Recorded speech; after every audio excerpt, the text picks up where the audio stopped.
Good evening, good evening. Welcome to Throwing the Grain and Letting It Fall. We continue in the series this evening and we're looking at chapter 5 of Proverbs. In this chapter, we are seeing where wisdom, in the form of a mother, is again trying to get her son to listen to her so that he will not waste his time, that he will not be led down a path that will lead him to death and not life. And it says, "My son, be attentive to my wisdom, incline your ear to my understanding, that you may keep discretion and your lips may guard knowledge. For the lips of a forbidden woman drips honey, and her speech is smoother than oil." So here she's trying to tell him about a female or a situation that might seem good to him, but there are pitfalls there. And the consequences of that is that he will lose life. He will end up in ruin. So she's trying to say to him, listen, whatever you're seeing is not always as it is, right? It's not always as it seems. So you have to be careful of what you see and what you get involved in. It says, she does not ponder the path of life. Her ways wander, and she does not know it. And now, O sons, listen to me, and do not depart from the words of my mouth. Keep your way far from her, and do not go near the door of her house, lest you give your honor to others and your years to the merciless, lest strangers take their fill of your strength, and your labor go to the house of a foreigner. So she's trying to say to him, be careful of who you're associating with, because probably what it is they're drawing you, luring you into is not going to be profitable to you in the end, and that you might become a slave to that. So let's for instance, we have our youth, and nowadays every corner you go, you see them stand up and they're digging out their hand needle because the weed is in there and the bottle of boom, and that's how they start the day. No, a mother might be saying to that child, stop going with that company. You notice they're not going anywhere. Every day they're standing on the roadside and they're not achieving anything. Why can't you be like John? Why can't you do something? You have the ability. Stop doing that. And the child will ignore the mother and continue to go to the corner with the boom and the spliff and the weed. And then by the time you look around, becomes part of a gang.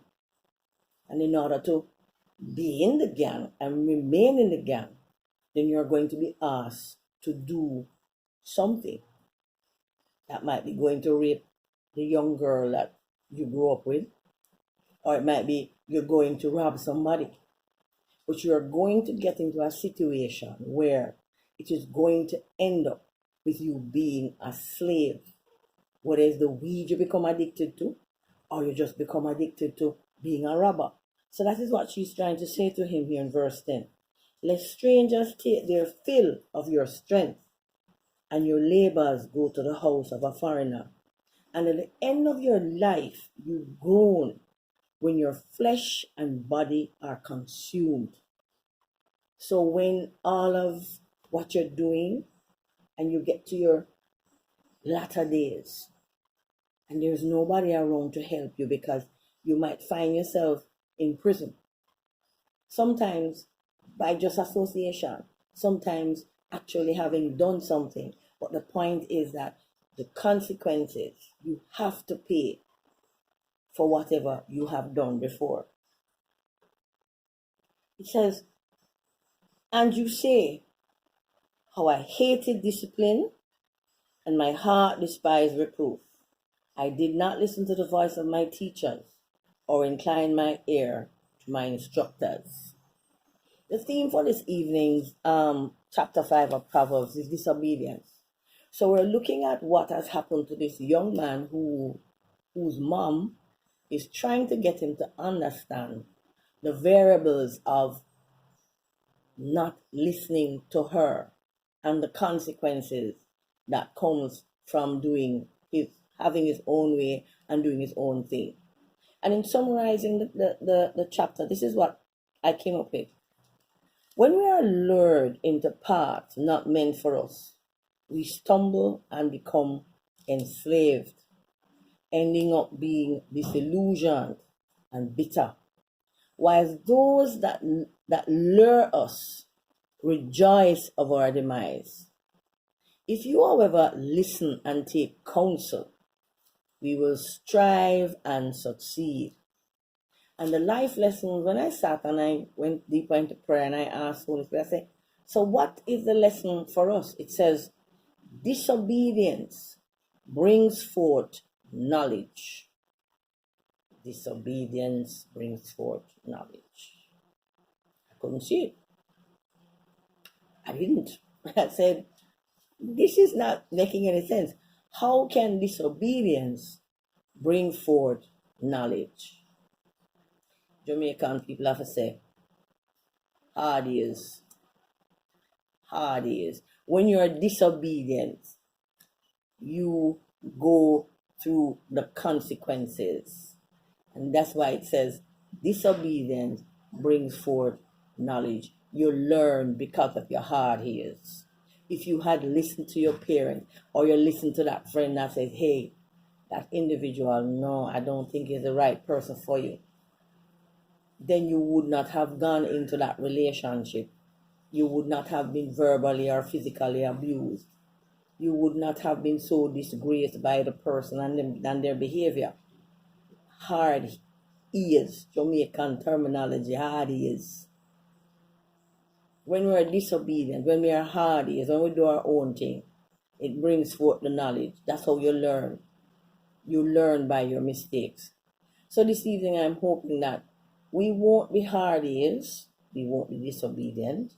Again, when persons come to you, telling you, giving you an independent perspective on things, please let us not run them or don't listen to them, because who is you to tell me, or but you and I are not friends. No dear, you are just not in my league. No, take heed. Search what is being said to you from a biblical perspective, and if it is making sense, take the time to apply it so that we do not have to have disobedience bringing forth the knowledge. Enjoy your evening. Thanks again for tuning in to this little series, and I hope it has been helping you. If it has, then drop me a line and let me know. Thanks again and be safe. Bye.